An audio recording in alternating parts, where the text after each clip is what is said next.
Kementerian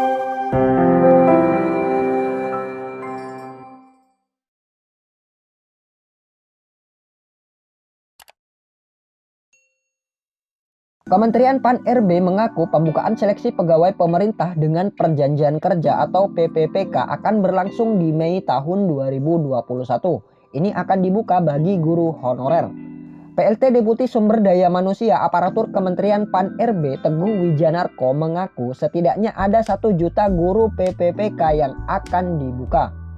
Pembukaan ini menjadi program Kemendikbud yang akan mengangkat kesejahteraan dan derajat para guru honorer di Indonesia.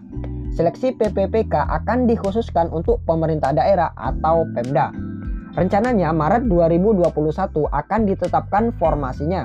Bulan April dan Mei 2021 dibuka proses pendaftarannya, ungkap dia kepada kompas.com Senin tanggal 15 Februari tahun 2021.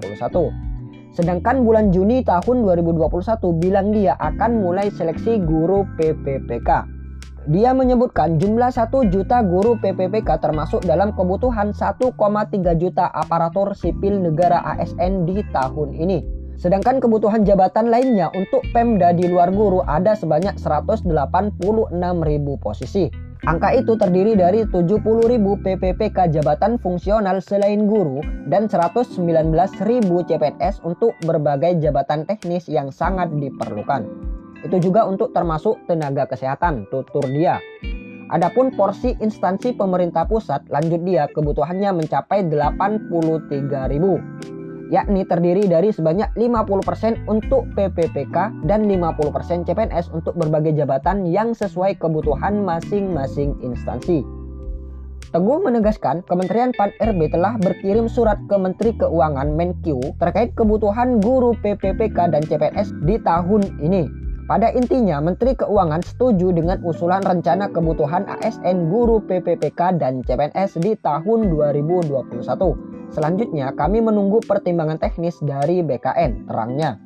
Dia menambahkan, terkait rencana detail seleksi PPPK dan CPNS akan diumumkan secara resmi oleh pemerintah.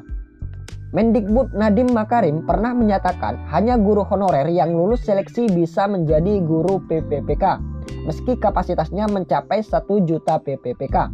Yang diangkat jadi P3K itu bagi guru honorer yang lulus tes dari seleksi 1 juta orang, kata Nadiem. Dia mencontohkan apabila 1 juta orang yang lulus seleksi, maka 1 juta orang yang lulus itu berhak menjadi PPPK. Kalau cuma 200.000 yang lulus, itu yang bisa jadi PPPK. Bahkan kalau yang lulus 100.000 orang, itu yang akan diangkat menjadi PPPK, tegas Nadiem. Dia menyebutkan rekrutmen PPPK akan dilakukan di 548 pemerintah daerah atau Pemda. Maka dari itu semua guru honorer harus mempersiapkan dengan matang proses seleksi tersebut. Kesempatan menjadi guru PPPK, kata Nadiem, sangat besar karena proses seleksi yang diberikan sampai 3 kali. Jadi bukan hanya 1 kali kesempatan yang diberikan di tahun ini, tapi sampai 3 kali. Bisa tahun depan maupun di tahun berikutnya, jelas Nadiem. Bahkan seleksi guru PPPK tidak terpengaruh oleh batas usia dari guru honorer. Kemudian ini adalah ketentuan unggah dokumen, teman-teman. Ini adalah tampilan unggah dokumen pada seleksi P3K tahap pertama, yaitu pada tahun 2019 yang lalu. Yang mana di sini ada beberapa jenis dokumen yang diunggah, kita lihat di sini. Di sini ada ijazah terakhir, KTP, pas foto, transkrip nilai dan lain sebagainya. Kemudian di sini juga ada ketentuan unggah dokumen, teman-teman. Jadi teman-teman sebelum mendaftar, teman-teman perhatikan ketentuan terlebih dahulu. Kita lihat poin yang pertama, format berkas yang diterima PDF atau JPG sesuai ketentuan per jenis dokumen. Nah, jadi setiap jenis dokumen ini sudah ada ketentuannya, teman-teman. Contohnya kita lihat yang pertama, ijazah terakhir ini formatnya PDF. Kemudian KTP ini berformat JPG, pas foto ini juga JPG, transkrip nilai ini PDF. Jadi teman-teman sesuaikan. Kemudian poin yang nomor 2, ukuran minimal setiap berkas adalah 100 KB dengan ukuran maksimal tergantung jenis berkas. Nah, jadi minimal setiap berkas ini adalah 100 KB, teman-teman. Jadi teman-teman jangan sampai di bawahnya 100. Ya minimal 100, kalau bisa di atasnya. Kalau untuk maksimal, di sini ada ketentuan per jenis dokumen. Kita lihat. Ijazah terakhir ini ukuran maksimalnya 700 KB. Kemudian KTP ini ukuran maksimalnya 200 KB. pas foto ini maksimalnya 200 KB, transkrip nilai ini maksimalnya 500 KB. Nah, jadi teman-teman sesuaikan dengan ketentuan yang ada. Kemudian yang poin nomor 3, jika ukuran berkas melebihi ketentuan, silahkan dikecilkan ke resolusi lebih kecil dengan catatan tulisan pada berkas harus terbaca dengan baik. Nah, jadi apabila berkas yang teman-teman miliki ini misalkan 1 MB. Nah, jadi teman-teman kecilkan terlebih dahulu ke resolusi yang lebih kecil. Jadi seperti itu. Kemudian yang poin nomor 4, segala bentuk salah unggah tertukar, berkas unggah tidak terbaca merupakan tanggung jawab dari pendaftar. Nah, ini merupakan tanggung jawab dari masing-masing pendaftar, teman-teman. Makanya di sini teman-teman harus hati-hati, harus teliti. Dan kami sarankan teman-teman nanti sebelum mengunggah dokumen, teman-teman kumpulkan terlebih dahulu dokumen-dokumen yang akan diunggah. Teman-teman jadikan dalam satu folder. Kemudian teman-teman beri nama folder tersebut, misalkan unggah P3K misalkan. Kemudian masing-masing dokumen teman-teman beri nama juga dengan jelas, misalkan scan ijazah, scan KTP, pas foto ukuran sekian, dan lain sebagainya. Ini untuk memudahkan teman-teman agar nantinya teman-teman tidak salah unggah atau unggah tertukar. Kemudian jika sudah selesai mengunggah, harap mengecek hasil unggahan dengan menekan tombol lihat. Nah, di sini ada tampilannya seperti ini, teman-teman. Di sini kan warnanya abu-abu dilihat. Nah, ini warnanya hijau. Nah, jadi apabila hijau berarti ini sudah diunggah. Teman-teman nanti bisa mengeceknya dengan klik tombol lihat ini untuk memastikan apakah dokumennya sudah benar atau tidak, apakah dokumennya terpotong atau tidak. Jadi teman-teman bisa cek terlebih dahulu sebelum mengakhiri pendaftaran. Kemudian kita lihat poin yang terakhir, Anda dapat mengunggah ulang berkas misalnya jika hasilnya tidak jelas, terpotong sesuai keperluan sebelum mengakhiri pendaftaran. Kemudian berikut adalah rencana seleksi P3K tahun 2021, teman-teman. Yang pertama yaitu pengajuan formasi.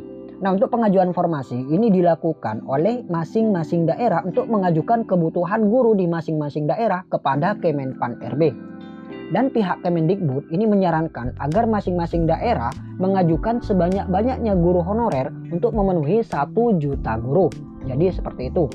Kemudian yang kedua yaitu tahap pendaftaran. Nah, untuk tahap pendaftaran ini nanti dilakukan di portal resmi, teman-teman, yaitu di sscsnbkn.go.id. Yang mana nanti teman-teman membuat akun dan mengunggah beberapa dokumen yang diperlukan seperti KTP, ijazah, dan lain sebagainya. Kemudian yang ketiga yaitu ujian seleksi. Nah, untuk ujian P3K ini berbeda dengan ujian CPNS, teman-teman, karena tidak ada seleksi kompetensi dasar atau SKD, hanya seleksi kompetensi bidang atau teknis yang terdiri dari 5 konten, teman-teman. Yang pertama yaitu kompetensi teknis, yaitu sesuai mata pelajaran. Ini terdiri dari 50 butir soal waktu 60 menit, bobot 60%. Kemudian tes bakat skolastik atau penalaran, ini jumlah soal ini 40, waktu ini 60 menit. Kemudian manajerial, jumlah soal yaitu 30, waktu 25 menit. Kemudian sosiokultural, ini 20 soal dengan waktu 15 menit. Kemudian yang kelima yaitu pertanyaan wawancara yang dijawab secara tertulis, ini jumlah butir soal 10, kemudian waktu 10 menit. Jadi total semua ada 150 butir soal dengan waktu 170 menit. Nah, itulah untuk ujian seleksi P3K. Kemudian yang keempat yaitu penempatan. Nah, untuk penempatan ini bagi peserta yang lulus passing grade di setiap sekolah diprioritaskan guru yang sudah mengajar di sekolah tersebut dibandingkan guru swasta atau lulusan PPG yang mendaftar ke sekolah tersebut. Jika jumlah peserta yang lulus passing grade di sebuah sekolah melebihi formasi di sekolah tersebut, maka peserta-peserta dengan passing grade tertinggi akan ditempatkan terlebih dahulu. Kemudian yang kelima yaitu pemberkasan. Nah, untuk terkait pemberkasan, ini pemberkasan dilakukan oleh pihak BKD, teman-teman. Setelah proses pemberkasan selesai, BKN mengirimkan NIP ke pemerintah daerah. Nah, jadi seperti itu, teman-teman, rencana seleksi P3K tahun 2021. Baik, teman-teman, itulah sedikit informasi dari kami. Semoga video ini bermanfaat. Wassalamualaikum warahmatullahi wabarakatuh.